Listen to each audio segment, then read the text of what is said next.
Light gives you a much clearer image of the catastrophic collapse. The construction worker who died was from Augusta, Kentucky. He is 35-year-old Brandon Carl of Augusta. He's a father of 4. And drivers are being diverted from the site, but the curious are showing up to see the devastation for themselves. We have live team coverage for you. Local 12's Angenette Levy was the first reporter live on the scene last night. She's back there today. Angenette.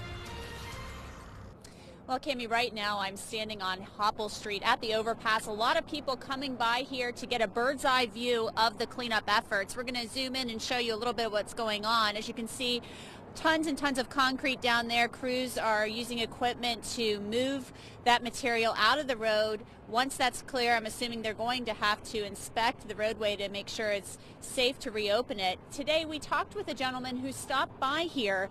He worked in construction for more than 35 years. He offered his thoughts on the accident. All day long, the concerned and the curious visited the area where the old Hopple Street bridge collapsed last night. It hurts. Part of the job. Part of the job. Jim Bloomfield worked in construction for 36 years. He says he's never seen anything like this. I've seen buildings that were brought down wrongly, you know, and as a matter of fact, I had a few on Vine Street years and years ago. The investigation into what caused the overpass to collapse, killing construction worker Brandon Carl, is underway. From his experience, Bloomfield says he has some ideas. The preparation for demolition is critical in how something falls. And I think they overdid it, probably without understanding that they had compromised it too much. It's a big loss. I suppose he had a family. That's terrible, you know, but it comes with the job.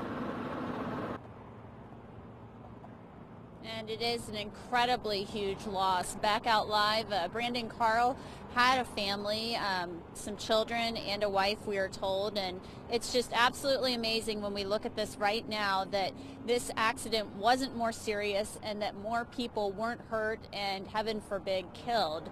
We'll be here throughout the night and bring you any updates we get on the investigation and the cleanup. Reporting live in Camp Washington, Angenette Levy, Local 12 News. Cami? Yeah, Angenette, Rob and I were just talking about the fact that, you know, when the truck driver hit that, he was the only one injured. But can you imagine if it had been like a really busy time of the day? We could have been talking about dozens of people who were killed, you know, either hit by debris or ran into it, and then there could have been a chain reaction. Yeah, Cami, and just think about it at rush hour. Sometimes it is so congested down there that cars come to an absolute standstill.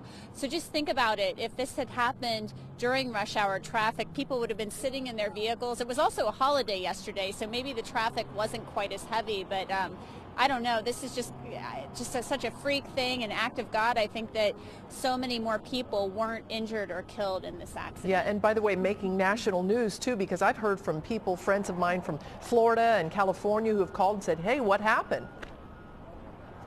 Yeah, most definitely. I know my sister lives down in Atlanta. Obviously, she's from here just like I am, but people all over the country are seeing this, and I think everybody can imagine, what if that were my loved one that was driving in that big rig or working as a construction worker down there, or if I had been driving under there. So I think a lot of people can really relate to this and think, oh my gosh, this could have happened to me or happened in my neighborhood. Yeah, for sure. All right, Angenette, thank you so much. And the injured truck driver, by the way, has been identified as 36-year-old Eric Myers. He's from Howell, Michigan. He told investigators that he was driving in one of 2 middle lanes. Myers says he was going about 40 miles an hour in a 45-mile-an-hour zone when he collided with that fallen overpass.